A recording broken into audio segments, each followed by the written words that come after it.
જય સોમનાથ, જય ગુજરાત. ફરી એક વખત સ્વાગત છે આપનું એસપી એજ્યુકેશન વ્લોગમાં. આ વિડીયોમાં જોઈશું આપણે યુનિટ વ્યવસાયી વ્યક્તિના હિસાબો અંગેનો દાખલો, જે નરસિંહ મહેતા યુનિવર્સિટી 2024માં પ્રશ્ન 1ના ક્રમાંકમાં પૂછાયેલ છે તેનો ઉકેલ. દાખલાનું નામ છે શિવાંશ, પાર્થિવ અને ક્રિશા એક સોલિસિટર પેઢીના ભાગીદારો છે. સૌપ્રથમ દાખલો ગણતા પહેલા જોઈશું આપણે દાખલાની રકમ. તો શિવાંશ, પાર્થિવ અને ક્રિશા 2:2:1ના પ્રમાણમાં નફો નુકસાન વહેંચતા એક સોલિસિટર પેઢીના ભાગીદારો છે. તારીખ 31/3/22ના રોજનું કાચું સરવૈયું નીચે મુજબ છે. ઉધાર બાકી, રકમ રૂપિયા, જમા બાકી અને રકમ રૂપિયા આપેલા છે. જેમાં અસીલોના ખાતા 10,000 છે. પાકા સરવૈયામાં મિલકત લેણા બાજુ દર્શાવવાના છે. ઉપાડ ભાગીદારના મૂડી ખાતાની ઉધાર બાજુ દર્શાવવાનો છે. ફર્નિચર 1,60,000 મિલકત લેણા બાજુ દર્શાવવાનું છે. મોટર કાર 1,80,000 પણ મિલકત લેણા બાજુ દર્શાવવાની છે. લાઇબ્રેરી પુસ્તકો 1,40,000 પાકા સરવૈયામાં મિલકત લેણા બાજુ દર્શાવવાના છે. ફી અંગેના દેવાદારો 1,80,000 પાકા સરવૈયામાં મિલકત લેણા બાજુ દર્શાવવાના છે અને તે અંગેનું અનામત નફા નુકસાન ખાતે ઊભું કરી અને બીજી અસર મૂડી દેવા બાજુ આપવાની છે. બેંક સિલક ઓફિસ 45,400 પાકા સરવૈયામાં મિલકત લેણા બાજુ દર્શાવવાની છે. બેંક સિલક અસીલ 36,000 પણ પાકા સરવૈયામાં મિલકત લેણા બાજુ દર્શાવવાની છે. રોકડ સિલક 3600 પાકા સરવૈયામાં મિલકત લેણા બાજુ દર્શાવવાની છે. મોટર કારના ખર્ચા નન્નું ખાતાની ઉધાર બાજુ દર્શાવવાના છે. પગાર નફા નુકસાન ખાતાની ઉધાર બાજુ દર્શાવવાનો છે.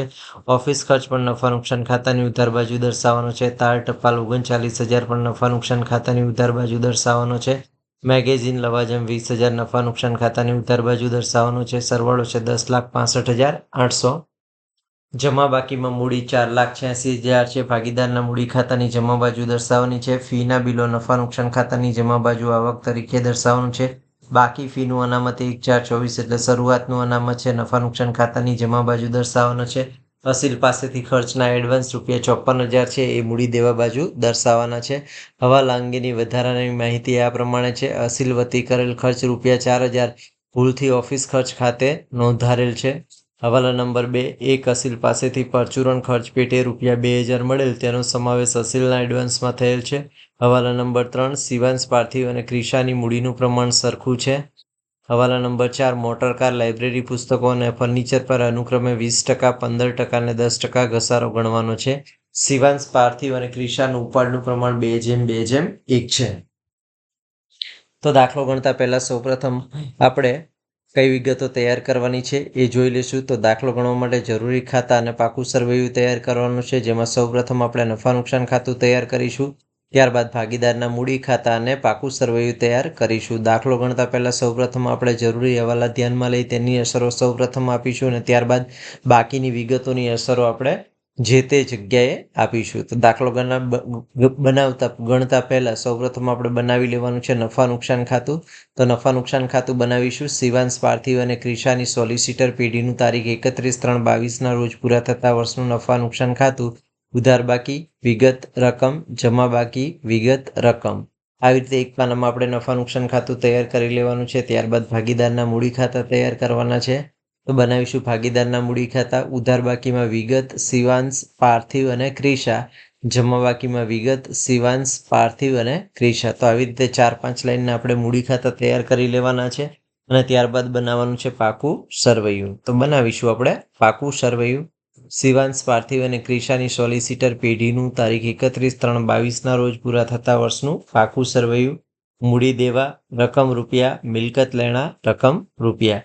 તો આવી રીતે આપણે નફા નુકસાન ખાતું, ભાગીદારના મૂડી ખાતા અને પાકું સરવૈયું તૈયાર થઈ ગયા બાદ સૌપ્રથમ આપણે હવાલાઓ ધ્યાનમાં લેવાના છે અને હવાલાની અસર આપણે આપવાની છે અને ત્યારબાદ બાકીની વિગતો આપણે અસર આપીશું. તો સૌપ્રથમ આપણે હવાલા નંબર 1 જોવાનો છે, જે અસીલોના ખાતા ₹10,000 અને ઓફિસ ખર્ચ ₹60,000 સાથે સંકળાયેલો છે, જે આ પ્રમાણે આપેલ છે. અસીલ વતી કરેલ ખર્ચ ₹4,000 ભૂલથી ઓફિસ ખર્ચ ખાતે ઉધારેલ છે. તો આ અહેવાલની 2 અસર આપવી હોય તો ઓફિસ ખર્ચ ₹60,000 છે, એમાંથી 4,000 બાદ કરવાના છે નફા નુકસાન ખાતાની ઉધાર બાજુ. અને બીજી અસર આપણે આપવાની છે અસીલોના ખાતા પાકા સરવૈયામાં મિલકત લેણા બાજુ દર્શાવવાના છે, એમાં ઓફિસ ખર્ચના ઉમેરી દેવાના છે. તો સૌપ્રથમ આપણે બંને હવાલાની અસર કેવી રીતે આપવાની છે જોઈ લઈશું. તો અસીલ વતી કરેલ ખર્ચ ₹4,000 ભૂલથી ઓફિસ ખર્ચ ખાતે ઉધારેલ છે, આવો હવાલો આપ્યો હોય ત્યારે સૌપ્રથમ અસર આપણે નફા નુકસાન ખાતાની ઉધાર બાજુ ઓફિસ ખર્ચમાંથી બાદ કરવાની છે અને અસર નંબર 2 પાકા સરવાયામાં મિલકત લેણા બાજુ અસીલોના ખાતામાં ઉમેરો કરવાનો છે. તો સૌપ્રથમ આપણે નફા નુકસાન ખાતાની ઉધાર બાજુ અસર આપવાની છે. તો નફા નુકસાન ખાતાની ઉધાર બાજુ ઓફિસ ખર્ચ અંદરની કોલમમાં લખીશું 60,000, બાદ કરીશું અસીલ વત્તી 4,000, તો આઉટર કોલમ મળશે 56,000. એક અસર આપણે ઓફિસ ખર્ચમાંથી બાદ કરી છે, બીજી અસર છે એ આપણે અસીલોના ખાતામાં ઉમેરી દેવાનું છે અને અસીલોના ખાતાની ઉધાર બાકી છે માટે આપણે પાકા સરવાયામાં મિલકત લેણા બાજુ અસીલોના ખાતા અંદરની કોલમમાં દર્શાવવાના છે. 10,000 ઉમેરવાના છે ઓફિસ ખર્ચમાં સમાયેલ 4,000, એટલે અંદરની કોલમમાં રાખવાનો છે સરવાળો 14,000. તો અહેવાલ નંબર 1ની અસર આપણે આપી દીધી છે. અનુક્રમે નફા નુકસાન ખાતાની ઉધાર બાજુ નફામાંથી બાદ અને બીજી અસર પાકા સરવાયામાં મિલકત લેણા બાજુ અસીલોના ખાતામાં ઉમેરો. હવે બીજો હવાલો આપણને અસીલોના ખાતા અને અસીલોના ખર્ચના એડવાન્સ અંગેનો છે, જેમાં આપણને હવાલો આપ્યો છે કે એક અસીલ પાસેથી પરચુરણ ખર્ચ પેટે ₹2,000 મળેલ છે, તેનો સમાવેશ અસીલના એડવાન્સમાં થયેલ છે. તો અસીલ એડવાન્સની જમા બાકી છે, પાકા સરવાયામાં મૂડી દેવા બાજુ દર્શાવવાની છે અને તેમાંથી આપણે 2,000 બાદ કરવાના છે. તેવી જ રીતે પાકા સરવાયામાં મિલકત લેણા બાજુ અસીલોના ખાતાની બાકીમાંથી પણ આપણે બાદ કરવાના છે, એટલે બંને બાજુથી આ રકમ આપણે બાદ કરીશું. તો સૌપ્રથમ આપણે પાકા સરવાયામાં મૂડી દેવા બાજુ અસર આપવાની છે અને અસીલો પાસેથી ખર્ચના એડવાન્સમાંથી બાદ કરવાની છે અને અસર નંબર 2 પાકા સરવાયામાં મિલકત લેણા બાજુ અસીલોના ખાતામાંથી પણ બાદ કરવાની છે. આવી રીતે બંને અસરો અનુક્રમે આપણે ₹2,000 બાદ કરવાના છે મૂડી દેવા બાજુ અને મિલકત લેણા બાજુથી. તો સૌપ્રથમ આપણે મૂડી દેવા બાજુ અંદરની કોલમમાં અસીલ પાસેથી ખર્ચના એડવાન્સ 54,000 લખવાના છે, બાદ કરવાના છે અસીલોના પરચુરણ ખર્ચ પેટે 2,000. 54,000 - 2,000 કરશું તો રકમ મળશે 52,000. બીજી અસર છે એ આપણે અસીલોના ખાતામાંથી પણ બાદ કરવાનું છે, તો બાદ કરીશું અસીલ એડવાન્સના ₹2,000, તો આઉટર કોલમ મળશે ₹12,000. તો આમ અનુક્રમે આપણે બંને બાજુથી બાદ કર્યા છે, અસીલોના ખર્ચના એડવાન્સમાંથી પણ બાદ અને અસીલોના ખાતામાંથી પણ બાદ. ત્યારબાદ ત્રીજો હવાલો આપણને આપ્યો છે મૂડી અંગેનો. તો શિવાંશ, પાર્થિવ અને ક્રિશાની મૂડીનું પ્રમાણ સરખું છે, એટલે કે 1:1:1ના પ્રમાણમાં ફાળવી મૂડી ખાતાની જમા બાજુ મૂડી દર્શાવવાની છે. તો શિવાંશ, પાર્થિવ અને ક્રિશાની મૂડીનું પ્રમાણ સરખું છે, તો આપણે 4,86,000ને 1:1:1ના પ્રમાણમાં ફાળવીએ તો શિવાંશની અનુક્રમે 1,62,000, પાર્થિવની પણ 1,62 અને ક્રિશાની પણ 1,62 મળશે. આમ મૂડી ખાતાની જમા બાજુ આ મૂડી છે એ દર્શાવી દેવાની છે. તો આપણે મૂડી ખાતા તૈયાર કરેલા છે અને મૂડી ખાતાની જમા બાજુ દર્શાવી દઈશું. બાકી આગળ લાવ્યા, શિવાંશમાં 1,62,000, પાર્થિવમાં પણ 1,62,000 અને ક્રિશામાં પણ 1,62,000. તો આપણે મૂડી ખાતાની જમા બાજુ હવાલા નંબર 3ની અસર આપી દીધી છે. ત્યારબાદ હવાલા નંબર 4 જોઈશું, જે મોટર કાર અંગેનો આપ્યો છે અને મોટર કાર છે 1,80,000 અને મોટર કાર પર અનુક્રમે 20% લેખે ઘસારો ગણવાનો છે. તો સૌપ્રથમ આપણે હવાલાની 2 અસરો જોઈ લેશું. તો મોટર કાર છે એ પાકા સરવાયામાં મિલકત લેણા બાજુ અંદરની કોલમમાં દર્શાવવાની છે અને એમાંથી ઘસારાની રકમ બાદ કરવાની છે અસર નંબર 1માં, અને અસર નંબર 2 નફા નુકસાન ખાતાની ઉધાર બાજુ મોટર કારનો ઘસારો દર્શાવવાનો છે. તો સૌપ્રથમ આપણે પાકા સરવાયામાં મિલકત લેણા બાજુ દર્શાવી દેવાનું છે. મોટર કાર અંદરની કોલમમાં 1,80,000 બાદ કરીશું 20% લેખે ઘસારો, તો 36,000. 1,80,000 - 36,000 કરીશું તો મળશે આપણને મોટર કારની ચોપડી કિંમત 1,44,000. હવે મોટર કારનો ઘસારો છે એ આપણે નફા નુકસાન ખાતાની ઉધાર બાજુ બીજી અસર દર્શાવી દેવાની છે. તો નફા નુકસાન ખાતાની ઉધાર બાજુ જઈશું, વિગતમાં લખીશું મોટર કાર પર ઘસારો અને રકમમાં લખીશું 36,000. મોટર કાર બાદ લાઇબ્રેરી પુસ્તક અંગેનો ઘસારો છે અને લાઇબ્રેરી પુસ્તકો પર આપણે 15% લેખે ઘસારો ગણવાનો છે. તો ઘસારાની 2 અસર જોઈએ તો લાઇબ્રેરી પુસ્તકો છે એ પાકા સરવાયામાં મિલકત લેણા બાજુ અંદરની કોલમમાં દર્શાવી અને ઘસારાની રકમ બાદ કરવાની છે અસર નંબર 1માં, અને અસર નંબર 2 નફા નુકસાન ખાતાની ઉધાર બાજુ લાઇબ્રેરી પુસ્તક પરનો ઘસારો દર્શાવી દેવાનો છે. તો સૌપ્રથમ આપણે ઘસારાની પ્રથમ અસર આપવાની છે. પાકા સરવાયામાં મિલકત લેણા બાજુ અંદરની કોલમમાં લાઇબ્રેરી પુસ્તકો દર્શાવવાના છે 1,40,000, બાદ કરવાનો છે એના 15% લેખે ઘસારો 21,000. 1,40,000 - 21,000 કરીશું તો લાઇબ્રેરી પુસ્તકોની ચોપડી કિંમત મળશે 1,19,000. હવે ઘસારો જે 21,000 છે એની બીજી અસર આપણે નફા નુકસાન ખાતાની ઉધાર બાજુ દર્શાવવાની છે. તો તો નફા નુકસાન ખાતામાં જઈશું, વિગતમાં લખીશું લાઇબ્રેરી પુસ્તકો પર ઘસારો અને રકમ લખીશું 21,000. ત્યારબાદ આપણને ત્રીજો એ જ હવાલામાં ફર્નિચર પરનો ઘસારો આપેલો છે 1,60,000. તો પુસ્તકો પછી આપણને કીધું છે ફર્નિચર પર અનુક્રમે 10% લેખે ઘસારો ગણવાનો છે. તો ફર્નિચર પર 10% લેખે ઘસારો ગણીશું તો એ 1,60,000ના 10% 16,000 થશે. તો ઘસારાની સૌપ્રથમ આપણે બે અસરો જોઈ લેવાની છે. તો ફર્નિચર પર ઘસારાની અસર અસર નંબર 1, પાકા સરવૈયામાં મિલકત લેણા બાજુ ફર્નિચરની કિંમત અંદરની કોલમમાં દર્શાવી અને ઘસારાની રકમ બાદ કરવી. જ્યારે અસર નંબર 2, નફા નુકસાન ખાતાની ઉધાર બાજુ ફર્નિચર પરનો ઘસારો દર્શાવ્યો. તો સૌપ્રથમ આપણે પાકા સરવૈયાની મિલકત લેણા બાજુ ઘસારાની અસર દર્શાવવાની છે. તો અંદરની કોલમમાં લખીશું ફર્નિચર 1,60,000 બાદ કરીશું 10% લેખે ઘસારો 16,000. 1,60,000 માઇનસ 16,000 કરીશું તો રકમ મળશે આપણને 1,44,000. હવે ફર્નિચર પરનો ઘસારો છે એની બીજી અસર આપણે પાકા સરવૈયામાં આપી દીધી છે અને બીજી અસર નફા નુકસાન ખાતાની ઉધાર બાજુ દર્શાવી દેવાની છે. તો નફા નુકસાન ખાતાની ઉધાર બાજુ જઈશું, વિગતમાં લખીશું ફર્નિચર પરનો ઘસારો 16,000. તો ઘસારાની બધી જ અસરો આપી દીધી છે. નેક્સ્ટ હવાલો જોઈશું ઉપાડ અંગેનો. તો ઉપાડ આપણને 1,00,000 આપ્યો છે ને શિવાંશ, પાર્થિવ અને ક્રિશાનું ઉપાડનું પ્રમાણ 2:2:1 છે. એટલે કે આપણે 1,00,000 ને 2:2:1ના પ્રમાણમાં ફાળવી મૂડી ખાતાની ઉધાર બાજુ દર્શાવવાનો છે. તો આપણે ઉપાડને હવાલો છે તો ઉપાડની આપણે ફાળવણી કરીશું. તો શિવાંશનો ઉપાડ 1,00,000 ગુણ્યા 2/5 કરી તો 40,000, પાર્થિવનો મળશે 40,000 અને ક્રિશાનો મળશે 20,000. તો મૂડી ખાતાની ઉધાર બાજુ આપણે ઉપાડ દર્શાવી દેવાનો છે. અનુક્રમે ઉપાડ ખાતે 40,000, શિવાંશ પાર્થિવનો 40,000 અને ક્રિશાનો પણ 20,000. ઉપાડની અસર આપણે આપી દીધી છે. હવે આપણે જમા બાજુની વિગતો જે છે એ નથી દર્શાવી એ આપણે અનુક્રમે દર્શાવી દઈશું. તો મૂડી ખાતાની જમા બાજુ દર્શાવી દીધી છે. ફીના બિલો ₹5,70,000 છે તો એની અસર આપણે નફા નુકસાન ખાતાની જમા બાજુ દર્શાવી દેવાના છે. તો નફા નુકસાન ખાતાની જમા બાજુ વિગતમાં લખીશું ફીના બિલો અને રકમમાં લખીશું 5,70,000. ત્યારબાદ બાકી ફીનું અનામત જમા બાકીમાં આપેલું છે 1,04,21નું, એટલે કે શરૂઆતનું 55,800, જેને આપણે નફા નુકસાન ખાતાની જમા બાજુ દર્શાવી દેવાનું છે. જ્યારે અસીલ પાસેથી ખર્ચના એડવાન્સની આપણે અસર આપી દીધી છે. તો 55,800 છે એ નફા નુકસાન ખાતાની જમા બાજુ આપણે દર્શાવી દેવાનું છે. બાકી ફીનું અનામત 1,04,21નું 55,800. અસીલોના ખાતા ઉપાડ, ફર્નિચર, મોટરકાર, લાઇબ્રેરી પુસ્તકોની અસર આપી દીધી છે. ફી અંગેના દેવાદારો ₹1,80,000 આપેલા છે, જેની આપણે પાકા સરવૈયામાં મિલકત લેણા બાજુ અસર આપવાની છે અને ત્યારબાદ ફી અંગેના દેવાદારોનું અનામત ઊભું કરી અનુક્રમે નફા નુકસાન ખાતાની ઉધાર બાજુ અને પાકા સરવૈયામાં મૂડી દેવા બાજુ દર્શાવવાનું છે. તો સૌપ્રથમ આપણે ફી અંગેના દેવાદારો છે તો પાકા સરવૈયામાં મિલકત લેણા બાજુ દર્શાવી દેવાના છે. વિગતમાં લખવાનું છે ફી અંગેના દેવાદારો અને રકમમાં લખવાનું છે 1,80,000. હવે ફી અંગેના દેવાદારો આપણને દાખલામાં આપ્યા છે તો એની આપણે બે અસરો આપવાની છે. સૌપ્રથમ આપણે ફી અંગેનું અનામત ઊભું કરવાનું છે, એટલે કે નફા નુકસાન ખાતાની ઉધાર બાજુ બાકી ફીનું અનામત ઊભું કરવું. અને અસર નંબર 2, પાકા સરવૈયામાં મૂડી દેવા બાજુ બાકી ફીનું અનામત દર્શાવવાનું છે 1,80,000નું. તો સૌપ્રથમ આપણે નફા નુકસાન ખાતાની ઉધાર બાજુ ઊભું કરીશું બાકી ફીનું અનામત 1,80,000.